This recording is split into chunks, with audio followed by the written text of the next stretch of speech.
Welcome to Real World Peaceful Parenting, a podcast for parents that are tired of yelling, threatening, and punishing their kids.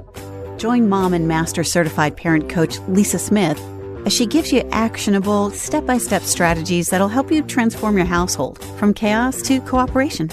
Let's dive in. Welcome to today's episode. Before I jump in, let me ask you, are you joining me and thousands of parents this week in our Keep Calm and Co-Parent On 3-Day Challenge? Well, if you're not yet, you should jump on over to thepeacefulparent.com/challenge and sign up for my free 3-day challenge. And this 3-day challenge, which is completely FREE, I'm going to show you how to keep calm so you can find peace in your co-parenting. It's possible, I promise, and I'm going to show you exactly how to do that. The 3-day Keep Calm and Co-Parent On challenge is all about understanding why the two of you are not on the same page when it comes to parenting, understanding how to fix the problem, getting a handle on your frustration, and create an action plan to move forward, and learning tips, tools, and ideas to move from chaos to cooperation. We're about halfway through the challenge, but don't worry, there's still plenty of time to join in, participate, and learn how to calm the chaos in your family. So jump on over to thepeacefulparent.com/challenge and join us. Now, if you've been listening for a while, you know I try to bring tips, ideas, and support that helps you create deep connection and cooperation with your kids.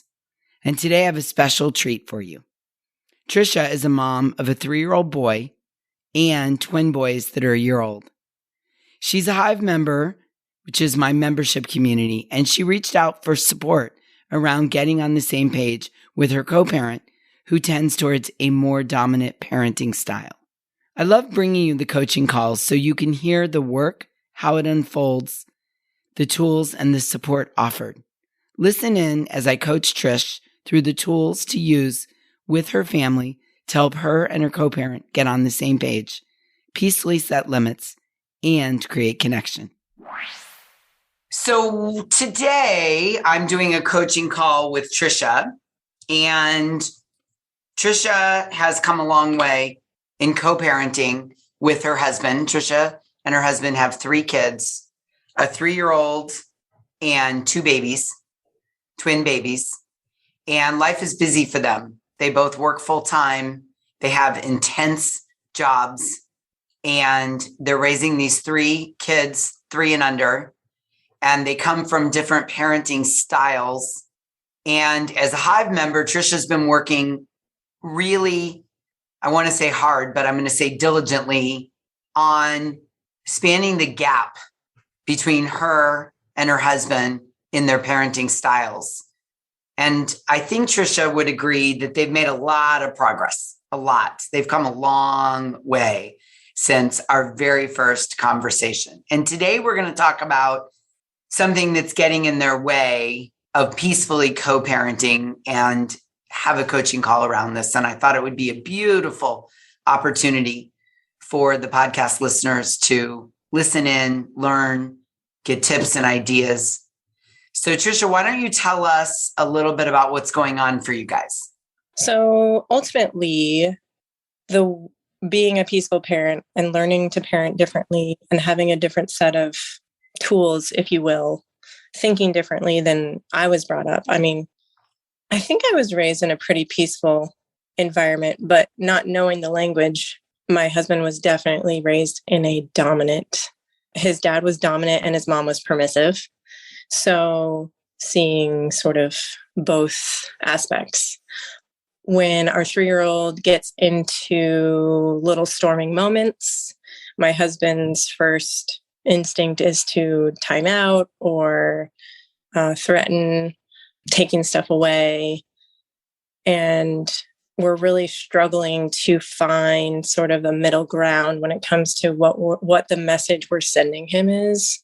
My thoughts are telling me that I want to be on the same page, that I want to say the same thing, that I want to send the same message. even if it's using different words, I don't want our kids to be confused about why, well, daddy always sends me in the corner and mommy sits me on the couch and tries to talk to me. I just want a little bit of clarity for like how I can best deal with, if we do things differently and how I can manage my thoughts around that. Okay. So let me ask you a question about your husband. As someone who's grown up with a dominant father and a permissive mother, it sounds like the dominance probably outweighed the permissiveness. And so when your son does something wrong, your husband holds the belief that punishing, and I say this with no judgment, that punishing is the method with which we teach our children. Yeah, power over for sure. Power over, yeah. So for those that are new listeners, we define dominant parenting as using your power to come over and control your child. And permissive parenting is allowing your child to use their power to come over and control you. And peaceful parenting is defined as using your power as the peaceful leader of the house with the fully developed brain, using your power to come alongside your child to teach and guide and support and eventually turn on the internal compass within them. And so sometimes, even when we don't mean to be a dominant parent, that's our paradigm because we grew up in that home and our neural pathways are stuck in that dominant thought process. When something goes wrong, the way to teach is to come over our child and use some form of punishment to try and teach the lesson. Yeah. And sometimes people believe this is the only way for kids to learn. And what happens is we become incredibly convicted to the idea, the belief. We become attached to the belief. And in order to evolve, we have to suspend our belief, right? Because what happens is when your 3-year-old does something wrong that triggers your husband, his brain freaks out and it thinks he's going to die. If he feels threatened, his safety feels threatened. This is happening very quickly and on an incredibly subconscious level. Right. And when we feel our safety as human beings, when we feel our safety is in jeopardy, we hold on even harder to our original beliefs. Yeah. And so when your son does something wrong and your husband becomes afraid of he's going to hurt himself, he's going to hurt someone else, he's going to, grow up and be an axe murderer because he keeps spilling his milk at the dinner table, your husband gets triggered and he gets dysregulated, and then he attaches to his beliefs even stronger. Yeah. Can you see this?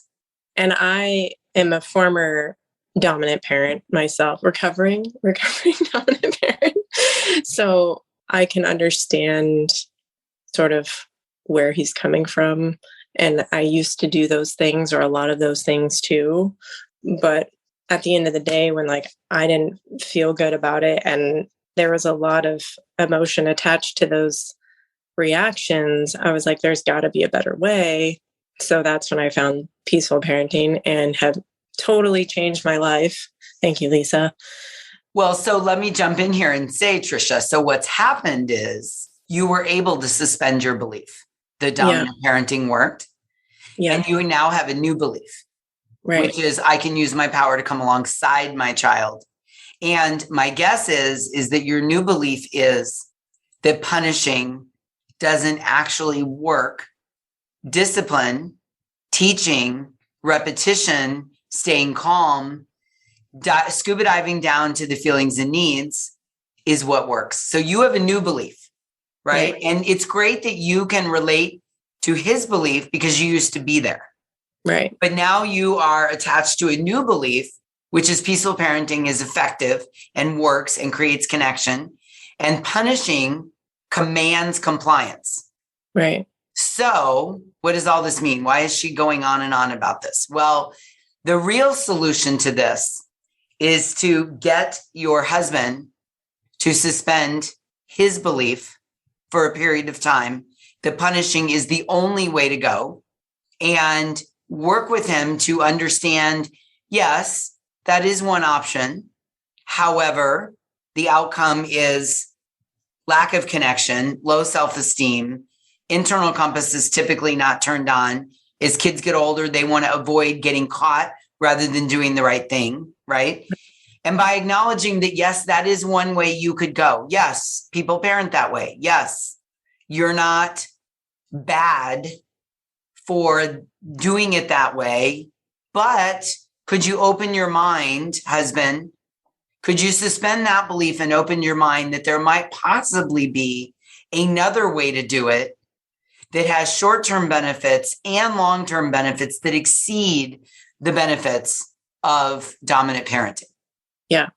And he has so many amazing qualities too. So, he's fun and he has that fun factor and he has so much grace for accidents and mishaps, and he doesn't get triggered by a lot of things, but sometimes, and he will recognize it in himself and take a breath and, show growth in that way.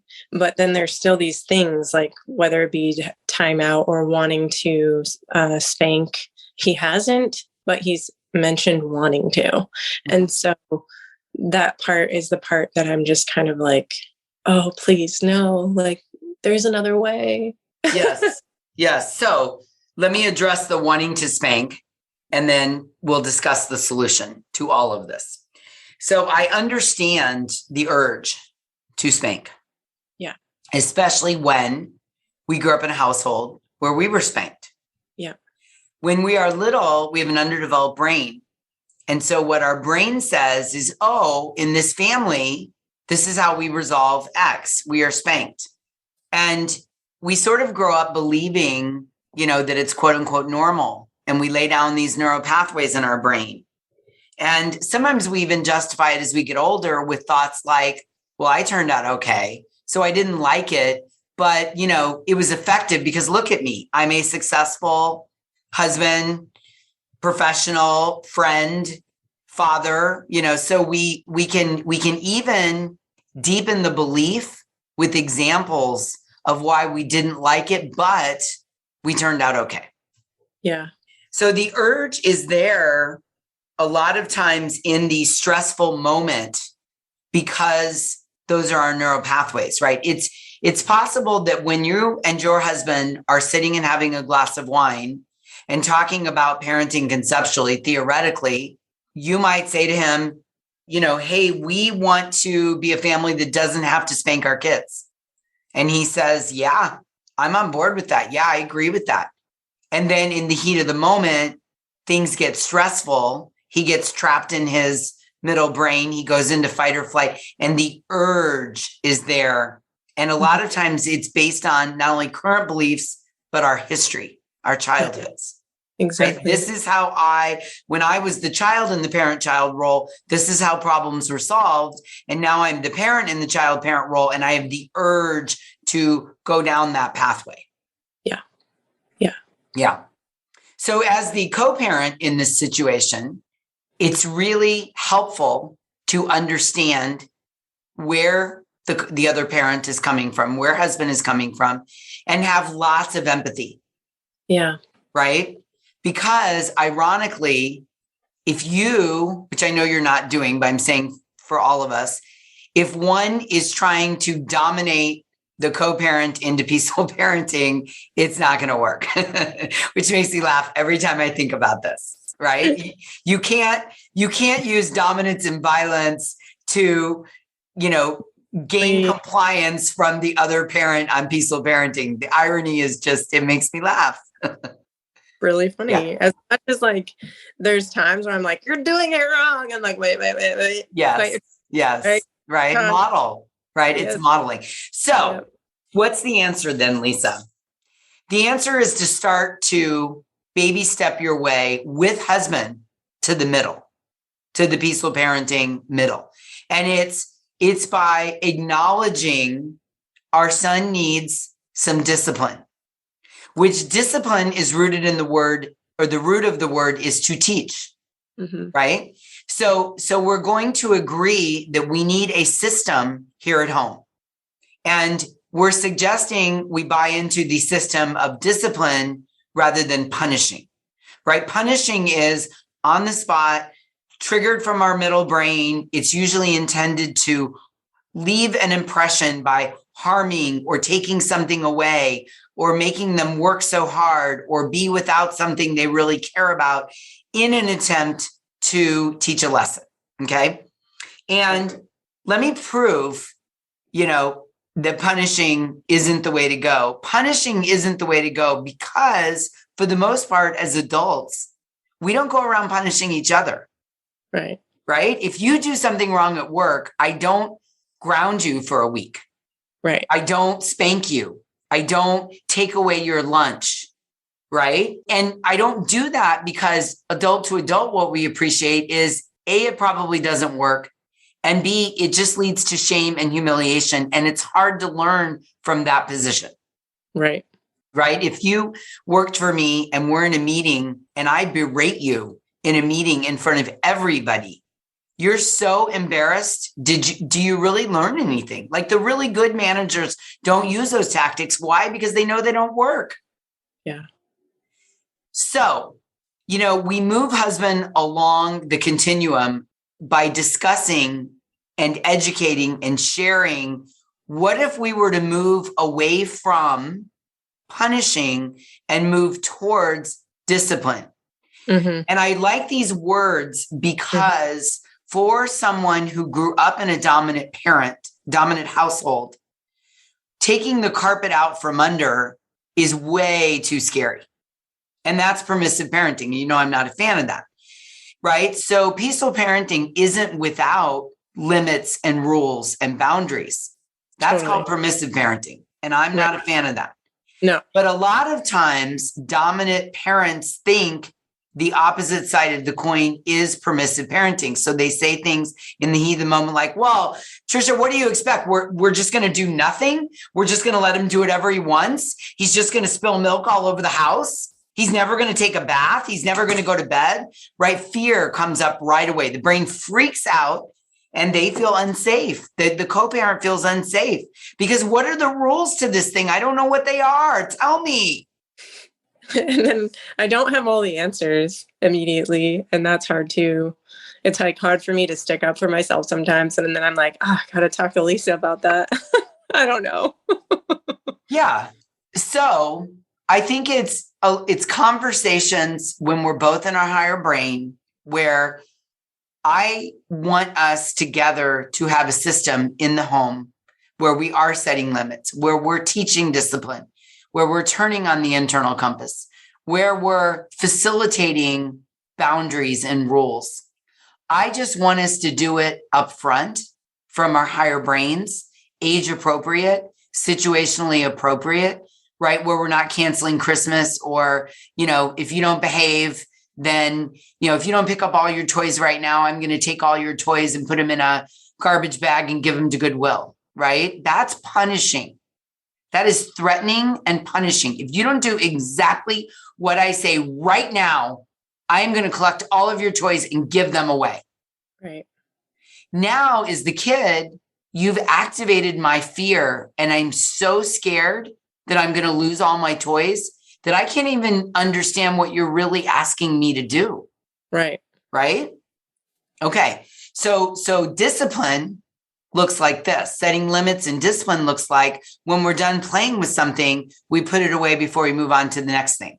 Or 3 times a day, we stop and clean up the playroom. Or before we leave the playroom, we work together to get everything put back and cleaned up. Now, that may also require, as the parent, you have bins that are labeled and that cleaning up is understandable and I can successfully do it. And you're giving me clear direction.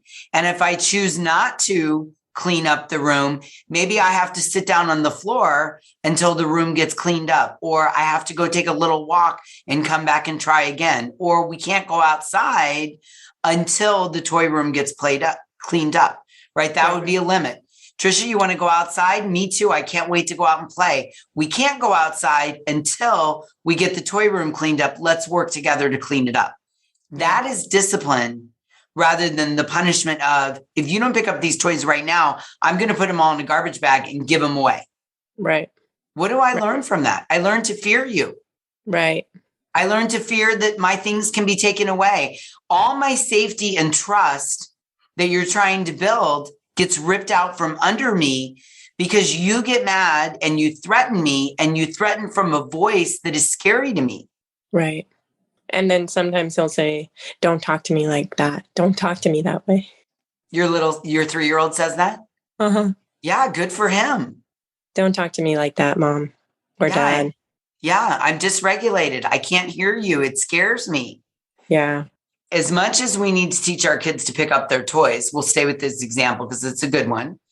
You know, first of all, a 3-year-old isn't hardwired to clean up, right? They don't have any executive function. They can't see a couple steps ahead. They didn't work hard to make the money to buy the Legos, to bring them in the toy room, to buy the house that the Legos are stored in. So they have to learn how to clean up. And as a side note to everyone listening, if you have a 3-year-old and you really want them to clean up, you have to make it fun because they don't understand responsibility and hard work and caring for your things. That is completely lost on a 3-year-old. But just as important it is over the lifetime to learn things like cleaning up and taking care of your things and responsibility, I would argue that it's equally as important that our children learn that we're safe and they can trust us. And that we're not, and they don't have to live in a state of constantly being worried about things like all my things being taken away. I'm being harmed because I made a mistake. Right. I'm not sure which parent is showing up today, Dr. Jekyll or Mr. Hyde. Are you the sweet, loving, playful parent? Or are you the parent that's going to turn on a dime when I don't understand cleaning up the playroom and suddenly threaten that if I don't do it right now, you're going to take all my toys and give them away? Right. And that also would be something to present to your husband, is that when we move away from discipline away from punishment and move towards discipline, in addition to teaching our kids things like cleaning up and how to be nice and not to hit, we're also teaching them that we're safe and we can be trusted. Right. Right. The bigger message. Yeah. Or working in combination, right? I'm not... it's like assuring your husband that I'm not suggesting we move all the way over to the other extreme and be permissive. And we ask him to clean up. And if he says no, we go, okay, right? That's permissive parenting. And that isn't good either because kids don't feel safe and loved and they don't know what the rules are. Right. Right. So it's saying to husband, I agree we need a system. I'm suggesting it be things like setting limits and focusing on discipline while making it fun and creating a safe environment that is trusting rather than punishing into compliance. And I've met very, very, very few parents that when they can suspend their beliefs for a moment, when they can suspend their belief that they're attached to, which is, look at me, I turned out okay. When they can suspend that belief for a moment and they can hear the definition of peaceful parent, which is setting limits and using discipline while growing trust and safety, versus dominant parenting, which is punishing and harming from a place of control and compliance, most people are willing to come to the peaceful parenting side. Yeah. And when husband sees such a transformation in me, he knows like, what the heck are you doing over there? I see a different person and standing in front of me. And it's truly amazing. Yes. And when you're connected with your child, sometimes you can use the connection to bring more cooperation, right? Cooperation follows connection. Otherwise, you're just reaching for compliance through control. Yeah. And that doesn't feel good, particularly if a parent is using compliance and control and they observe their co-parent is using connection to get cooperation, it's usually like whoa, what's happening over there? I want what she's having. I want that. Right. Now it's connection and cooperation. Right. Right? Because we want our kids to cooperate with us. We do. It's more fun for everybody. It is. It is. It is. And I think, Tricia, I want to go back to this. I think validating your husband, that you understand the urge is there in the heat of the moment, the urge to dominate. Yes, I imagine it is. You spent a lot of years in that cycle, and it doesn't make you broken or a bad parent. What we have to do is set up a system so that when the urge comes, you can fall back on the setting limits and the discipline rather than giving in to the urge to spank. Right. So what would be a good limit? Let's see. Well, let's stay with the toy example.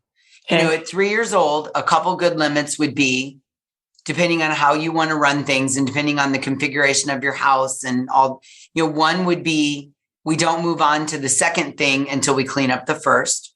Okay. Right. Over time, that's just a good general rule to have as humans.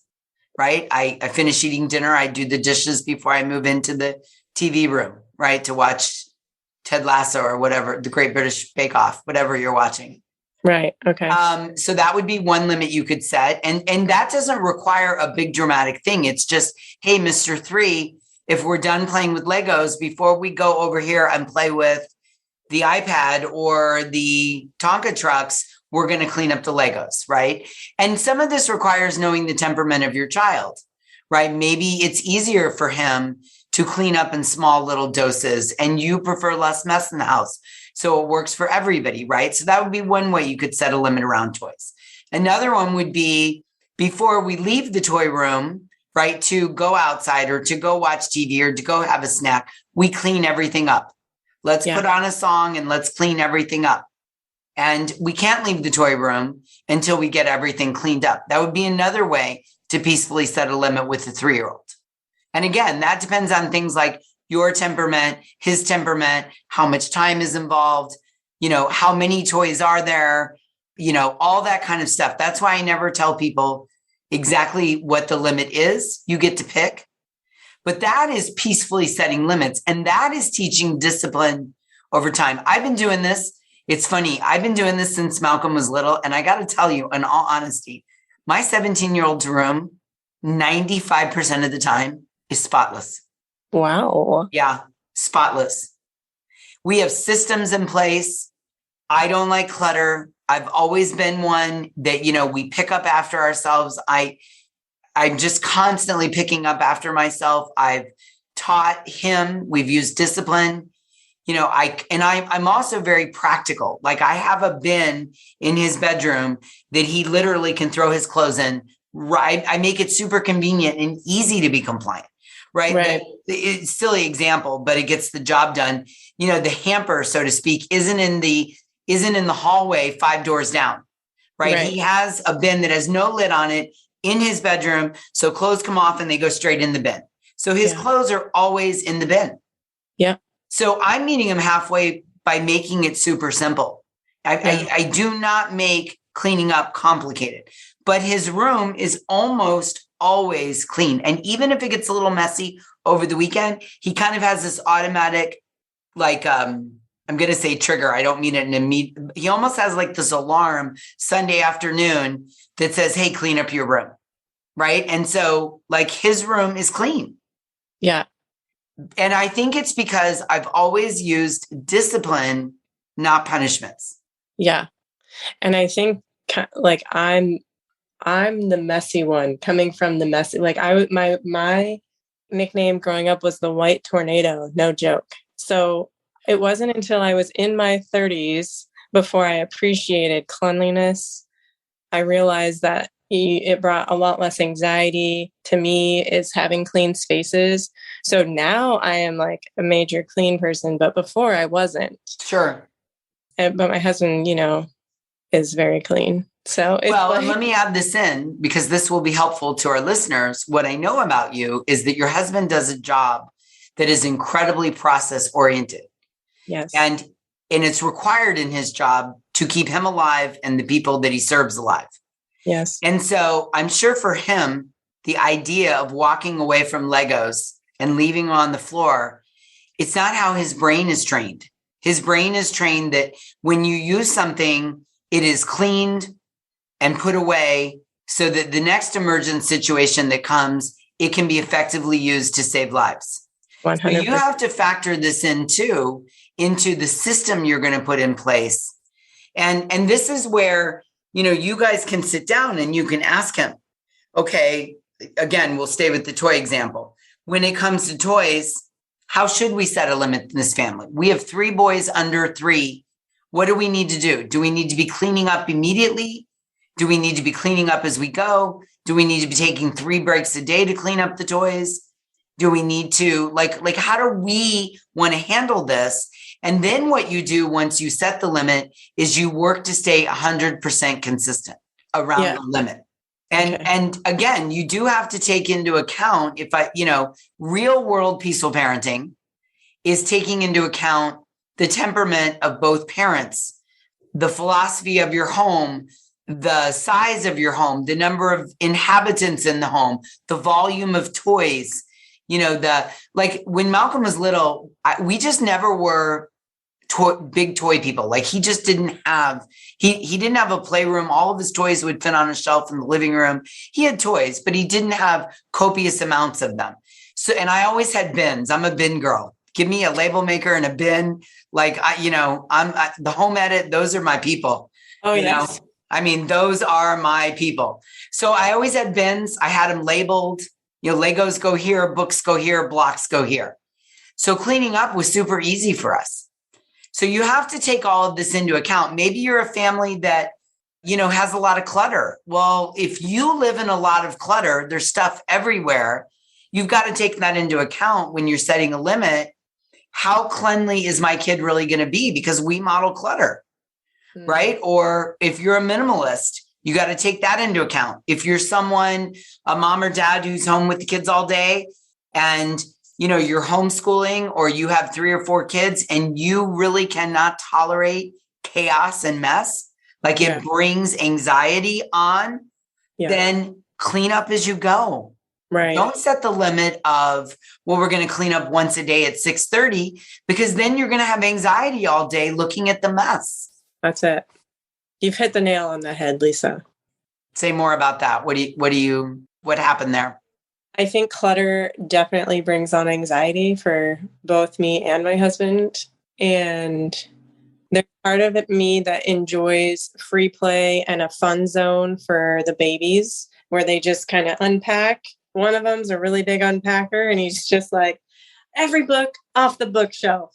But then Mr. 3-year-old's job every night is to put the books back. And so he knows he turns the light off for them. He puts all of their books away. We clean up their room. So we have a really good routine for like one area of our life. But when it comes to the playroom zone, it is like a bomb went off. So I don't even like going in there. I just shut the door. But I like coming up with the idea of creating a system, having it be fun. I have some ideas. Okay. The other thing is maybe that bookshelf that one of the babies unpacks, maybe it only needs to have 5 books on it. Yeah, right. Maybe the 27 other books need to go on the bookshelf on the other side of the room or in another room. He doesn't know that there's 27 books and his life isn't going to be better with 27 books on the shelf. So to your point, if you know that level of chaos is a trigger for you, then let's minimize the amount of stuff in there and bring it down a little bit so that there aren't 27 books on the floor. There's 5. Right. And you and Mr. 3 could clean 5 books up in 10 seconds. Yeah. Right. You put on some music, you make a game of it, and you clean it up. And sometimes, this is the beauty of doing regular coaching in community is brainstorming these ideas and going, wow, I never thought about it that way, but that solves all the problems. Right. or solves many of the problems. I don't have the baby's bookshelf filled to capacity, probably on purpose, but I just hadn't gotten to it yet.